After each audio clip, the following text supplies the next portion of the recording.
Genèse 41, le verset 25, verset 28, 32, 38, 45. Lisons et écoutez.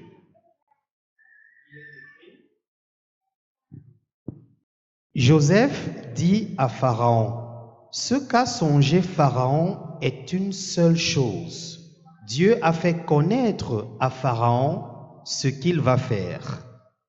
Ainsi, comme je viens de le dire à Pharaon, Dieu a fait connaître à Pharaon ce qu'il va faire.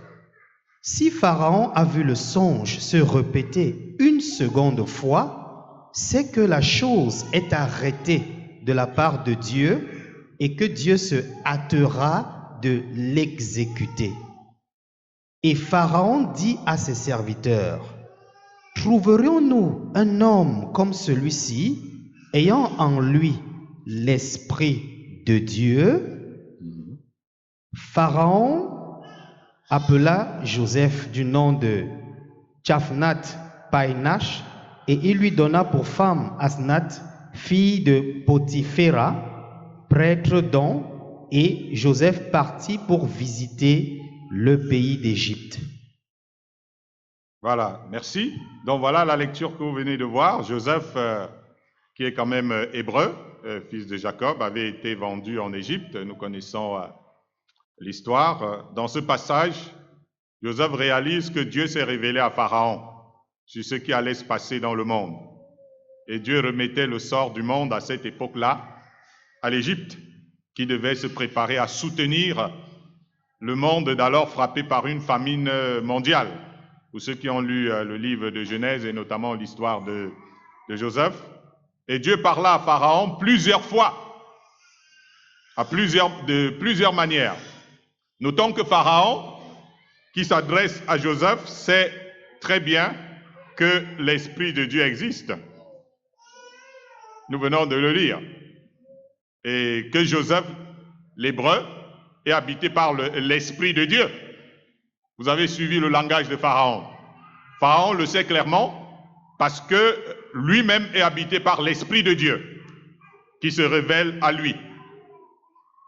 Et Pharaon n'est pas en train de parler des dieux, je vous en prie. Pharaon ne parle pas des dieux, il parle de Dieu, le Dieu unique. Il sait en plus qu'il y a aussi l'Esprit de Dieu. Et là, nous ne sommes pas dans le Nouveau Testament, nous sommes dans le livre de Genèse. On remarque qu'il y avait aussi des prêtres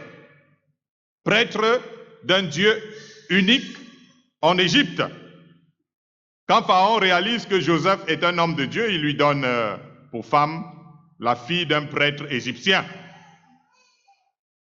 Et Joseph va recevoir d'ailleurs un nom de baptême, comme lorsqu'on se baptise dans la religion, on change de nom.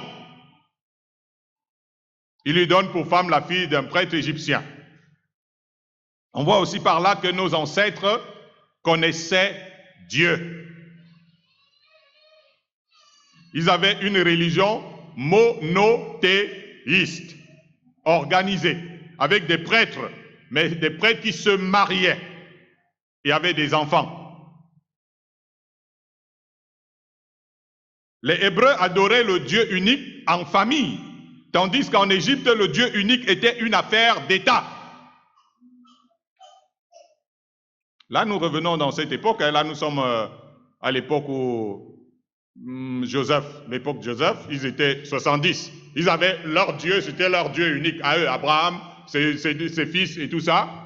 Alors qu'en Égypte, le Dieu unique, c'était une affaire d'État. Amen. D'après les historiens et les théologiens, Dieu s'est révélé à Abraham en 1921, avant Jésus-Christ, et la vision de Pharaon se situe en 1715 avant Jésus-Christ. Les scientifiques et les archéologues ont découvert par exemple que le pharaon Akhenaton, ceux qui ont fait l'histoire, le pharaon Akhenaton, qui a existé en 1344 avant Jésus-Christ, était adorateur du Dieu unique, le pharaon Akhenaton. Il est vrai qu'entre-temps, comme plusieurs l'ont remarqué, il y a eu les Ramsès. Les Ramsès qui ont existé dans les 1500, les 1400 avant Jésus-Christ, les périodes de l'Exode là, qui s'étaient détournés du Dieu unique, ces pharaons-là, c'est très important de le rappeler. Les Ramsès s'étaient détournés du Dieu unique pour entrer dans le polythéisme et la magie noire. Du temps d'Akhenaton, le retour à la croyance au seul Dieu, l'unique, est revenu. Voyez-vous? Donc ça veut dire qu'il y a eu une époque où, c'est-à-dire à l'époque des Abraham, à l'époque des Joseph et tout ça, c'est le Dieu unique qui était adoré en Égypte par les Noirs. Et longtemps après sont arrivés les pharaons qui eux ont tout changé. C'est des choses qui se passaient même en Israël, hein. Il y avait un temps où le peuple d'Israélites adorait Dieu, le Dieu d'Abraham, d'Isaac, de Jacob. D'autres temps, ils adoraient d'autres dieux. Donc, ce sont des choses qui sont passées également en Afrique. Vous verrez donc que les Ramsès arrivent et ils changent tout. Ils adorent d'autres dieux, ils adorent des multiples dieux, ils font la magie. Après eux, un nouveau pharaon arrive, il dit, mais non, nos ancêtres ont adoré le Dieu unique. Il n'est pas question que ce soit des dieux qui soient en train d'adorer en Égypte. Il restaure officiellement la foi au Dieu unique. Et là, il s'agit d'Akhenaton. Gloire à Dieu. Les archéologues ont aussi découvert par la même occasion qu'il y avait les Yaouds. Les Yaouds, c'est-à-dire ça c'est des trucs qui sont étudiés, même à travers certains réseaux. Les Yaouds qui étaient adorateurs d'un Dieu unique en Égypte. J'ai dit les Yaouds. Amen. Yaoud, ça dit, on peut dire en français Y-A-H-O-U-D.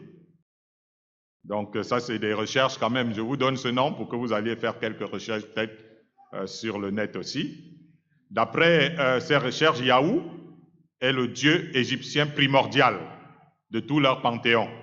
Ça veut dire que même quand il y a eu des multiples dieux après, ils ont toujours su que c'est Yahou qui était le dieu suprême. Il était adoré par nos ancêtres.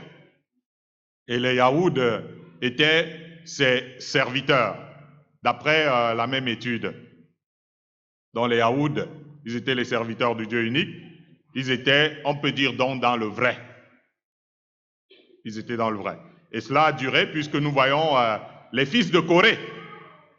Les fils de Corée, je peux vous donner le passage. Les fils de Corée, c'est quand même écrit dans la Bible, qui étaient des hommes spirituels et qui étaient les gardiens du temple de Jérusalem, écrire de la part de Dieu dans les psaumes 87, au verset 4, « Je déclare l'Égypte, bien sûr, et on peut dire les Babyloniens et autres, parmi ceux qui me connaissent. » C'est écrit, non? Et nous sommes là dans les 1200 avant Jésus-Christ, d'après les exégètes. C'est vrai qu'il y a eu de nombreux retours vers l'apostasie, comme nous avons dit tout à l'heure, encouragés par des pharaons, bien après comme le pharaon Amon.